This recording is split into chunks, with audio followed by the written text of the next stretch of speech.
Nos vamos a Ya, con todo el Nehuen, con todo el Nehuen. Y nos vamos, ¿cierto? Nos vamos con este tema, nos vamos. Con este tema nos despedimos, le agradecemos tremendamente a todos ustedes que nos acompañan hoy día y a nuestros anfitriones. Agradecerles tremendamente el espacio que nos han dado para compartir con ustedes nuestra música. ¡Viva San Juan de la Costa! Yo soy de allá.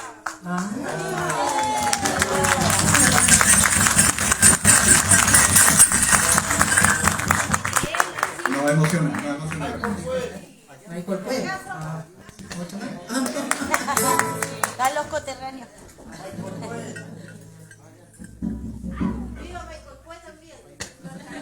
¡Viva el San Antonio!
Eso es, otro gran aplauso por favor para despedir al grupo musical que nos han encontrado, nos han conectado con los dos temas musicales. Felicitaciones de mi parte, de veras, yo nunca los había visto, pero son espectaculares. Les deseo la mejor de las suertes en su carrera, en su brillante carrera artística, proyectando la música de ustedes, chilena. Les deseo lo mejor de los éxitos. Muchas gracias por su presentación. Y por favor, un gran aplauso otra vez para ellos, que se lo merecen por ustedes. Así como también destacamos la participación de los anfitriones, que son el Centro de Educación Folclórica de Colmó, del Magisterio de Personal, también destacar y aplaudir a Ruth Barros Guerrero, profesora de música fuerte de Cocina, y a todos ustedes agradecerles la presencia a esta actividad musical y que me dieron un realce fuerte que merita una situación como esta. Un aplauso para ustedes, para todos nosotros. Y será hasta la próxima. Muchas gracias.